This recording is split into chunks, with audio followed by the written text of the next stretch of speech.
మహాభారతంలోని భీష్మ పర్వంలో భాగమైన 18 అధ్యాయాల 700 శ్లోకాల పరమ పవిత్ర గ్రంథం. ఇది కేవలం ఒక భారతదేశంలో హిందువులకే మాత్రం కాదు, యావత్ ప్రపంచంలో ఉన్న ప్రతి ఒక్క మతస్థుడికి దిక్సూచిగా పనిచేస్తుంది.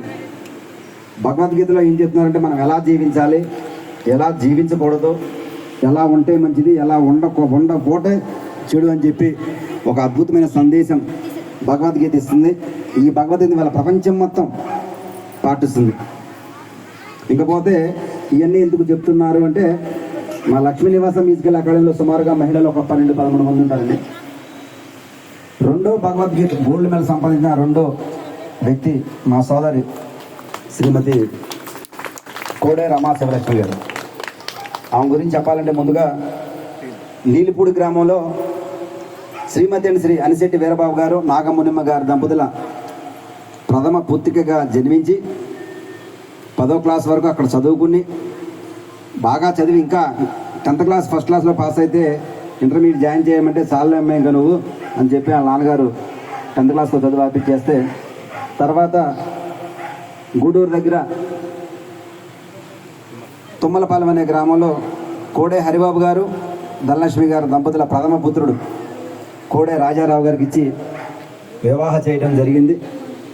వివాహం జరిగిన ప్రతిరోజు ఫస్ట్ రోజు నుంచి కూడా ఆమెను ఎంతో వారు ప్రేమగా చూసుకుంటాం ఇలా జరుగుతుంది. వారికి ఒక అమ్మాయి ఇప్పుడు 10th క్లాస్ నిర్మలా స్కూల్లో, ఇద్దరు కూడా నిర్మలా స్కూల్ చదువుతున్నారు.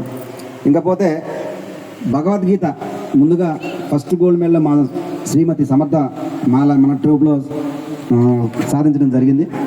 ఈ సందర్భంగా మనం కూడా సాధించాలని ఒక దృఢ సంకల్పంతో ఆ శివలక్ష్మి కూడా ఒక పట్టుదల పట్టిందండి. సుమారుగా ఒక 10 నెలలు సుమారుగా పాడుకునేది.